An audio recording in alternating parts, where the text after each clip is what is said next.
সুপ্রভাত, শুভ সকাল বন্ধুরা। আজকে একটা ছোট্ট মিনি ব্লগ নিয়ে এসেছি তোমাদের কাছে। খুব একটা মিনি বলবো না, যাই হোক। তো আজকে সকালটা শুরু করলাম ইলিশ মাছ দিয়ে। দেখো, কে বলে বন্ধুরা যে চিকেন ছাড়া মাটন ছাড়া সানডে হয় না? হয় হয়, হওয়াতে পারলেই হয়। তো আজকে বরের কাছে আবদার করেছিলাম ইলিশ মাছ খাবো। এই সিজনে আমি একদিনও ইলিশ মাছ খাইনি। তো সকালবেলা দিদির বাড়ি একটু পুজো ছিল, আর আজকে ছিল গুরু পূর্ণিমা। তো দিদির বাড়ি পুজোর প্রসাদ খেয়ে চলে গেছিলাম আমরা দুজনে, আসার পথে দুজনে বাজারে। তো ইলিশ মাছটা নিয়েছি রবিবারের জন্য, আর একটু চিংড়ি মাছ আর একটু তেলাপিয়া মাছ নিয়ে নিলাম। তো দুদিন হয়ে যাবে, দুদিন না হলেও একদিন তো হয়ে যাবেই, সেই জন্য। তো ইলিশ মাছটা ভীষণই ভালো ছিল, আর বড় সাইজের একখানা মাছ। আর এখন বাঙালির মানে অসাধ্য হয়ে গেছে ইলিশ মাছ খাওয়া। আর আমার বরমশাই এই যে আনারসের রস করবে, সে সবসময় স্বাস্থ্য সচেতন, সেটা নিয়েই সে ভাবে। তো চলে এসেছে একখানা আনারস নিয়ে। আনারসটা নিয়ে এখন সে আনারসের রস বানাবে। রস বানিয়ে নিজে কম খাবে, আমাকে আর ছেলেকে বেশি করে খাওয়াবে। আর এই যে সর্ষে বাটার মধ্যে আমার বর পোস্ত বাটাটা খুব পছন্দ করে। শুধু সর্ষে দিলে হবে না, তার সাথে তাকে পোস্তও দিতে হবে। তো চলো সর্ষে আর পোস্তটা শিলে বাটি। অনেক দিন পর শিলে বাটা মশলায় ইলিশ মাছের সর্ষে বাটা দিয়ে ভাপা করব। তো সর্ষে বাটাটা আমার হাতে তিতো লাগে, জানোই তোমরা যারা আমার ব্লগ দেখো। সেই জন্য আমি একটু ভয় ভয় পাই, কিন্তু সেদিনকে লাগেনি তেতো। যাই হোক, সর্ষে আর পোস্ত একসঙ্গে মিশিয়ে বেটে নিয়ে তারপরে করব হচ্ছে ইলিশ মাছের ভাপা।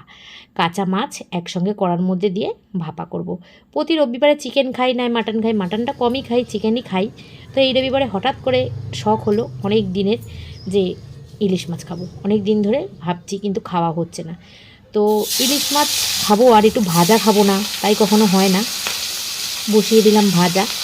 তো এই যে তিনজনে 3 পিস মাছ ভাজা খাবো, আর মা আর বাবা আজকে নিরামিষ খাবে। যেহেতু আজকে গুরু পূর্ণিমা, ওরা গুরুদেবের দীক্ষিত, সেই জন্য ওরা নিরামিষ খাবে। আর আমরা তিনজন এই মাছ 3টে মাছ ভাজা করেছি।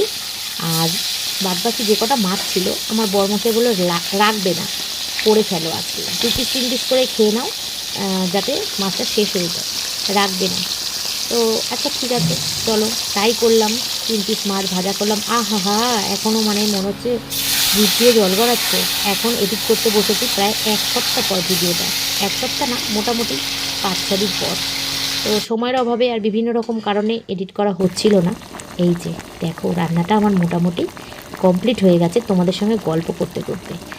আর যা তেল আমি দিয়েছি, উপর থেকে কাঁচা তেল ছড়ানোর কোনো দরকার ছিল না, কিন্তু তবুও আমি একটুখানি, তেলের ডিব্বার তেল শেষ হয়ে গেছিলো, কিন্তু আমি একটুখানি দেওয়ার চেষ্টা করছিলাম। তো যাই হোক, ভীষণই ভালো হয়েছিল খেতে মাছটা। তো রবিবার দিনকে চিকেন মাটন ছাড়াই বেশ আমাদের ব্যাপারটা জমজমাট। আজকে একটা রবিবার আমরা অনুভব করলাম।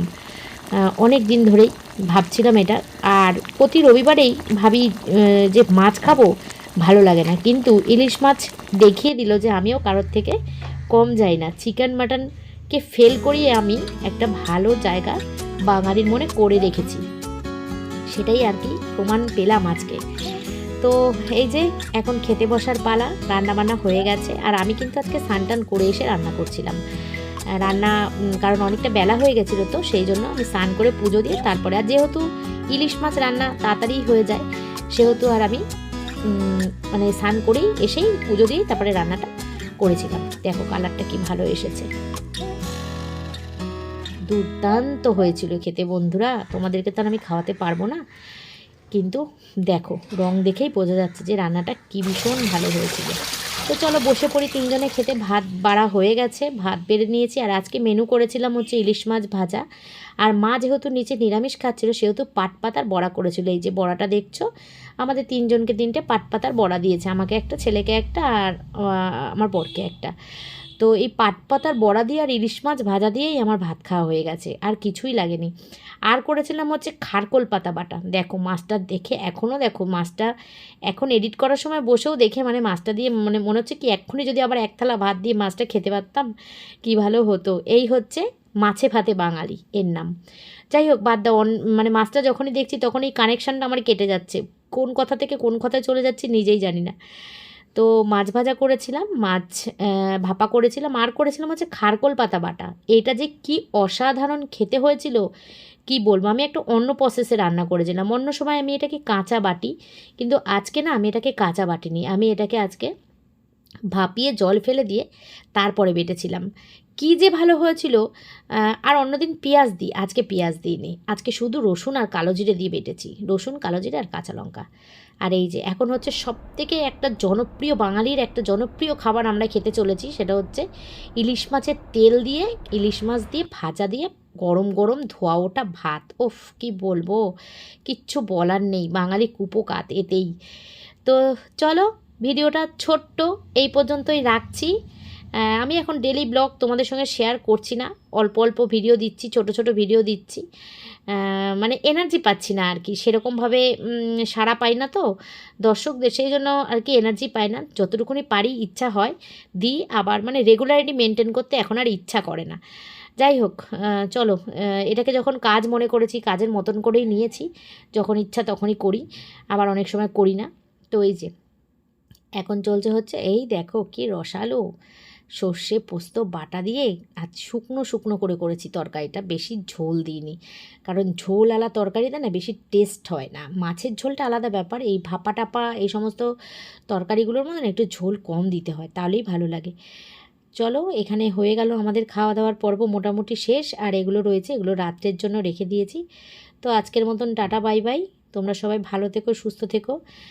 আর আমার ফেসবুক পেজে গিয়ে তোমরা ভিডিওটা দেখতে পারো, আর ইউটিউবেও দেখতে পারো, দু জায়গাতেই আমি পোস্ট করি।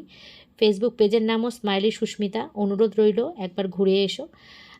অনেক ভিডিওই ওখানে পোস্ট করা আছে, আশা করছি তোমাদের খুব ভালো লাগবে।